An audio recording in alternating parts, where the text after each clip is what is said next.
The NBA just experienced the greatest reset in its history because the most private superstar the sport has ever produced just ended a 10-year silence to crown a new king.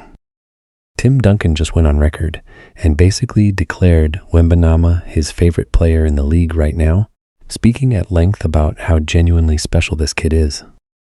But it did not stop there.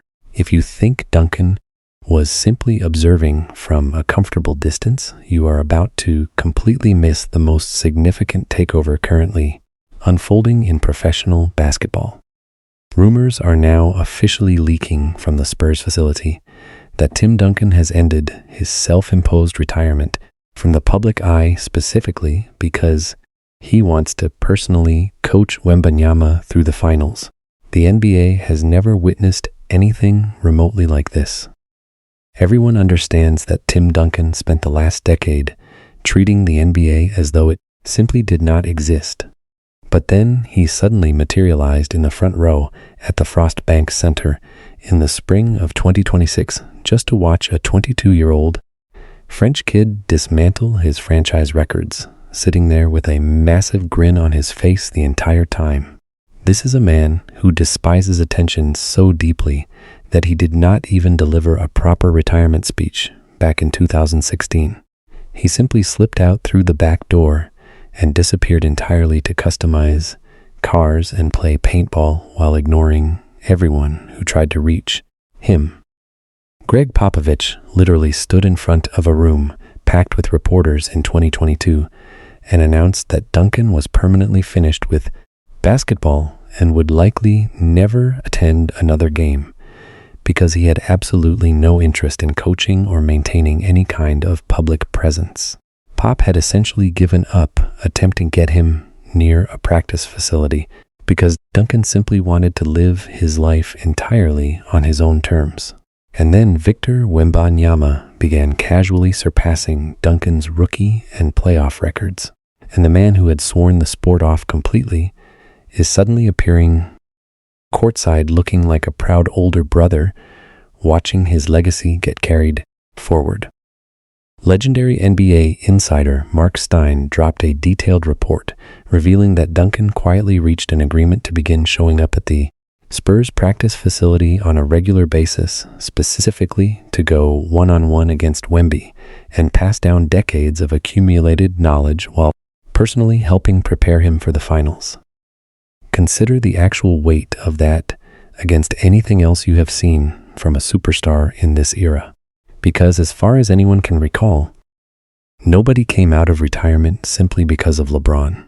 Yet, the most disciplined and least ego-driven champion in basketball history completely restructured his entire retirement existence just to be in Wembanyama's orbit. But here is where the full picture becomes genuinely wild. You will not believe how early this entire passing of the torch actually began behind the scenes. Because on the literal second evening following the 2023 draft, Wemby was already sitting at a private dinner with the Mount Rushmore of the San Antonio Spurs, including Duncan, David Robinson, and Manu Ginobili. After that dinner concluded, Wembanyama told the assembled media that he absorbed more understanding about the real nature of the NBA in those few hours than he had accumulated across his entire life up to that point. Probably one of the best, in probably a couple hours, I learned more about the NBA than in my whole life before. And Manu Ginobili subsequently went on record to publicly endorse Wemby, stating that the kid already possesses the complete package, requires very little outside intervention, and carries a maturity level that is genuinely difficult to reconcile with being 22 years old. That young man doesn't need much. He has the whole package. He's incredible, and he's so mature for being 22. That statement alone should make you pause and seriously consider what a figure like Tim Duncan, a man who walked away from the sport entirely, actually recognizes in this kid that the rest of the world is only now beginning to piece together. Duncan does not participate in publicity arrangements for brands. He has no interest in social media exposure. And he certainly does not require additional financial compensation, or credibility from the Spurs organization. So if he is willingly setting an alarm to go sweat in a practice gym against a sophomore, it means the talent in front of him is genuinely impossible to dismiss, and that Duncan sees the future of the entire franchise in completely trustworthy hands. But the most striking element of all of this is that Duncan returning to the facility sent a powerful signal to every other old school legend that Wembanyama is the authentic article, which fundamentally shifted the way the entire basketball community engages with him. Because while having the greatest power forward in the sport's history firmly in your corner is already an almost unfair advantage, Duncan was simply the first to step forward. Every NBA fan on earth assumed Chris Paul was nothing more than a temporary bridge solution when he signed that one-year contract back in 2024. The entire media narrative was constructed around the idea that he simply wanted to collect a reasonable final paycheck and distribute a few high-percentage lob passes before disappearing into retirement. But that version of events falls apart completely when you examine what is actually leaking from inside the Spurs organization right now. According to Spurs insiders, Chris Paul is no longer under any contractual obligation to San Antonio whatsoever. Yet he recently appeared unannounced at their training sessions for the sole purpose of personally guiding Victor Wembanyama through the current finals run. On June 2nd of this year, Chris Paul sat down for a major interview and casually explained how effortless it feels to work with this kid because his basketball intelligence already operates at the processing speed of something that does not quite belong in a human body. Just his mentality, right? I think that's why everyone appreciates him. He doesn't say what everybody thinks he's supposed to say. He says his real feelings, his real emotions, and he can do that because he invested the work. Make sure you fully grasp what that means. Because while practically every other veteran in the NBA is currently on a beach somewhere completely disconnected from the sport, a man with zero financial or contractual connection to San Antonio is actively making the drive to practice sessions purely for Wemby's benefit. But that level of devotion only begins to make sense when you understand what all of these Hall of Famers have collectively discovered about Wembanyama's genuine relationship with the game. Most people assume a 22-year-old in his first real playoff run spends his summers on luxury yachts or losing himself in video games. Wemby took that assumption and shattered it completely by boarding a flight to China and isolating himself inside an actual Shaolin temple for 2 consecutive weeks. He spent 14 days training alongside monks specifically to weaponize his physical balance and mental composure. But the real revelation began the instant his plane touched down back on American soil. He did not go home to unpack before scheduling a series of private and completely unlisted gym sessions with Kevin Garnett and Hakeem Olajuwon. Try to genuinely process what a player who has not even completed his 3rd year in the league is doing behind closed doors. He is systematically extracting the accumulated knowledge from the most ruthless and complete players who ever competed at this level. Even Michael Jordan, the accepted standard for basketball greatness, had to rely entirely on whatever staff his front office chose to hire around him. But when Wembanyama went out and actively hunted legendary expertise across 3 separate continents, before most people his age have figured out what they want to do with their lives, that caliber of obsessive preparation is precisely why he has become the player currently standing in the NBA Finals. The genuinely shocking dimension of all of this is that this assembled collection of legends is not mentoring him out of generosity or because they find him enjoyable company. They are doing it because they recognize that an unprecedented force is about to reshape the entire sport, and they want to be the ones who place the keys in his hands. Every single era of basketball royalty is quietly breaking unwritten league etiquette, to hand this kid their personal blueprints. And when you trace how this postseason has actually unfolded, you realize this extraordinary mentorship network is colliding with the exact historical moment when Tim Duncan claimed his first championship ring. When you pull up the documented records from the 1999 NBA Finals and place them directly alongside this 2026 postseason, it honestly reads as though the universe simply copied and pasted Tim Duncan's file. Back in 1999, a 22-year-old Tim Duncan walked into the NBA Finals representing San Antonio to face the New York Knicks. And right now, a 22-year-old Victor Wembanyama is standing on that same hardwood floor, wearing that same franchise jersey, looking across at that exact same city. Consider how historically painful that must feel for the Knicks fan base. They waited nearly 3 decades to return to the biggest stage in basketball only to discover another 7-foot force of nature waiting at the finish line to deny them again. But what makes this genuinely strange is that it is not simply an interesting historical coincidence or casual trivia. The individual statistical lines are where this entire situation transitions from an intriguing storyline into something that feels like a simulation running on a predetermined script.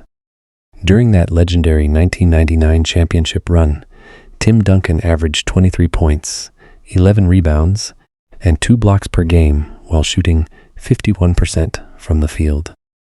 If you pull up the current 2026 playoff leaderboard right now, Wembanyama is averaging 23.2 points, 10.8 rebounds, and 3.5 blocks while shooting 51% from the field. They are producing the same statistical output across entirely different eras of basketball. And the opponents both had to dismantle to arrive at this moment, make the parallel even more difficult to dismiss. Both of them had to handle a physically punishing Minnesota frontcourt. Both of them had to push past Portland, and both had to systematically dismantle their generation's most heavily hyped rival big man. Duncan had to physically engage a prime Shaquille O'Neal. Wemby just spent the Western Conference Finals methodically taking Chet Holmgren apart. Now you need to hear what Spurs legend Sean Elliott recently said publicly, because his perspective reframes this entire situation into something resembling a horror story for the rest of the league. Elliott went on record and stated openly that Wemby is still in the early stages of his development and has not come close to approaching his true ceiling. Let that fully register, because if a player operating at what appears to be 40% of his ultimate capacity is already matching a prime Hall of Famer statistic on a championship run, the rest of the NBA is facing something it is genuinely not prepared for. That is the precise realization Tim Duncan sits with every single time he watches from his front row seat. He is not simply observing a remarkable sophomore season. He is watching a player who might make the entire recorded history of the sport look incomplete before he reaches his mid-20s. That terrifying ceiling is precisely why the mentorship operation behind the scenes has gradually shifted from technical court instruction into something considerably more personal and emotional. While Duncan is handling the physical blueprint inside the practice gym, the most critical voice in this entire journey is communicating from the shadows.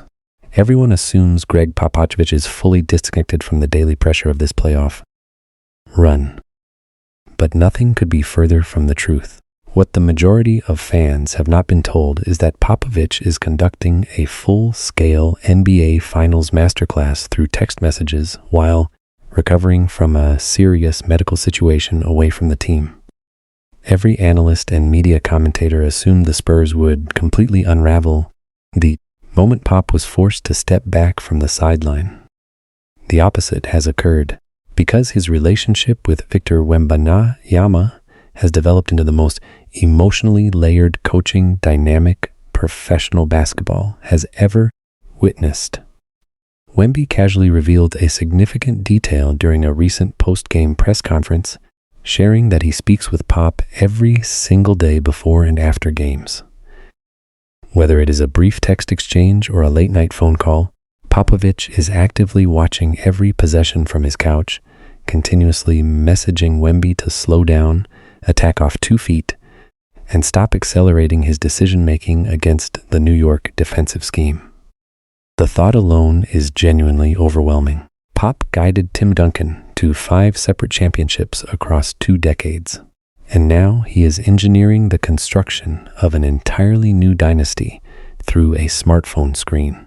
But you will not believe the actual message that appeared on Wembanyama's phone immediately following Game 1 of these finals. Most coaches at this stage would carefully protect a 22-year-old's confidence on the largest stage in basketball. Popovich bypassed that entirely. Wemby told reporters directly that Pop sent him a completely honest assessment, explicitly informing him that in the big moments, he performed nowhere near his standard and that he is far better than the film from that game suggested. That is old-school accountability that has largely disappeared from the modern NBA, and it explains directly why this kid treats Popovich not as a team employee, but as one of the most significant figures in his life. Immediately after the Spurs clinched the Western Conference Finals, Wemby could barely organize his thoughts at the podium because the emotion was visibly overwhelming him. He told the entire room of reporters that Pop carries more basketball wisdom than almost any living person, that he is navigating genuinely serious personal challenges behind the scenes that most people cannot begin to comprehend, and that the very first thing he needed to do before any celebration was pick up the phone and call him. This entire dynamic draws an obvious parallel to the relationship Phil Jackson maintained with Michael Jordan and Kobe Bryant, but this version carries a considerably heavier emotional current because of everything surrounding it. And that brings us to the central question. How is he actually managing this volume of pressure? A reporter asked Wembanyama directly what it feels like to carry the weight of a 5-time champion's expectations while attempting to win a ring at 22 years old. And he looked straight into the camera and delivered this. I wouldn't say wait. No, I would say it feels safe. Feels like if you trip, there's a lot of hands that are ready to catch you. That exact mindset is what he brought into a meeting with Nike executives a full year ago. Everyone on social media loves to celebrate this kid for his humility and measured responses in post-game settings. But that presentation is entirely calculated. Behind closed doors, he carries the same detached and borderline unsettling confidence that made Michael, Jordan, and Kobe Bryant genuinely feared competitors throughout their careers. Before he had experienced a single meaningful playoff game, Wemby sat across from the highest-ranking decision-makers at Nike, looked them directly in the eye, and told them to their faces that he is not going to give basketball any choice in the matter of who the next face of the league will be. The sheer audacity required to deliver that statement before winning a single playoff series is remarkable. It carries the identical energy that Jordan and Larry Bird projected in their prime when they would describe their plans for the sport and then immediately go out and make those plans look conservative. This distinction matters considerably when you place it alongside the other elite international players currently in the league. No disrespect intended, but Giannis Antetokounmpo and Nikola Jokic both possess the talent to become the unquestioned face of the NBA at various points. But they effectively stepped away from that responsibility. Jokic would genuinely rather be on his property in Serbia than navigate a major press circuit. Wemby actively wants the position.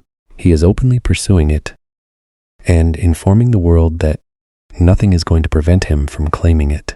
The most Jordan-adjacent statement from a young player since a teenage Kobe Bryant walked into a professional gym and told veterans he was coming for everything they had built. But while delivering bold statements to corporate executives is one thing, Demonstrating genuine character when nobody is watching is what truly distinguishes this kid from everyone who came before him. Consider this carefully. Most teenagers who have grown up without significant financial resources see a 7-figure professional contract and immediately lose perspective. When Wemby was a teenager living on a salary of roughly $150,000 with his French club, he was quietly turning down substantial offers from massive global brands in the soda and skincare industries. His agent Jeremy Medjana has stated publicly that they will never attach Victor's image to brands like Coca-Cola because he genuinely does not want to be responsible for harming the health of young people who look up to him. He takes this commitment so seriously that he refuses to begin post-game press conferences until sponsored Gatorade bottles have been physically removed from the table. At one point, he reportedly shoved them beneath the desk, demanding to know who placed them there, because he will not associate his image with products he does not personally consume and endorse. Instead, he took an ownership position in Barcode, a low-profile plant-based beverage with no added sugar. When you examine the history of the league, this represents a complete philosophical departure from the blueprint players like LeBron James used to construct their commercial legacies. LeBron built a considerable portion of his early career earnings through heavy partnerships with Sprite and McDonald's, effectively functioning as a primary marketing vehicle for the exact products most directly connected to childhood health problems. A public health researcher at Columbia University calculated that LeBron's sustained marketing campaigns delivered over 1 billion servings of pure sugar to his young fan base. So when people describe Wemby as genuinely different, the distinction goes far beyond the physical dimensions or the shot-making range. He is actively declining 9 figures in potential earnings to protect the young people who watch him, which suggests he is genuinely invested in being a more responsible representative of the sport, rather than simply the most commercially efficient one. But the most revealing element of this entire philosophy is that it was not a recent development. Long before American media attention arrived, Medjana sat a teenage Wembanyama down and laid out a precise blueprint for what reaching the absolute summit of basketball history actually requires. His agent did not offer him comfortable projections about winning a few MVPs or securing a maximum contract extension. He presented a direct and unfiltered reality check, telling him explicitly that if he genuinely wants to be recognized as the undisputed greatest of all time, the target is 7 championship rings, one more than Michael Jordan. Which means from the very beginning of his professional journey, this kid's ambition has not been directed at surpassing modern contemporaries like LeBron or Jokic. He has been targeting Jordan and Tim Duncan from the starting line. That target on Jordan's 6 rings and Duncan's blueprint is precisely why the media manufactured an entirely fictional conflict between the old school and the emerging generation. Kevin Garnett went on his podcast and suggested that Duncan and Wembanyama had never developed a real working relationship, pushing a narrative that Duncan had been avoiding the kid entirely, which was supposedly what drove Wemby to reach out to Garnett for private training instead. They don't even get along. They ain't even working. That joint don't even come together. David Robinson is outdated. Ain't no grace in there teaching him. So he got to come to the wax. Then the instant the Spurs clinched the Western Conference Finals, Garnett reversed direction entirely and publicly mocked Wemby on social media for displaying raw emotion and crying on the court after the final buzzer sounded. Go through some. He's crying in Western Conference Finals. That was too emotional for me. But the mathematics of what was actually happening never supported that narrative. Because while Garnett was chasing social media engagement, a completely silent Tim Duncan was positioned front row at every single game, grinning like a man watching his life's work find the right set of hands. Wemby shut down that entire manufactured narrative earlier in the season when he told reporters that players in the modern era operate from a foundation of fear regarding public perception, and that he explicitly refuses to carry the burden of concealing his authentic emotional responses simply to satisfy people commenting from behind a screen. That complete absence of insecurity is precisely what drew Tim Duncan toward this kid in the first place. Duncan constructed a legendary 5-ring Hall of Fame career without ever selling his identity to corporate interests or performing for media attention. And he recognizes that exact same unbothered foundation inside Wembanyama. After a significant game in New York, Wemby went on social media and asked where the best chess locations in the city were. By 9:30 the following morning, on a cold and rainy Saturday, he was physically sitting on a concrete bench at Washington Square Park, playing chess against complete strangers. 0 corporate cameras, 0 public relations coordination, manufacturing a wholesome moment. 0 endorsement deals attached to the image.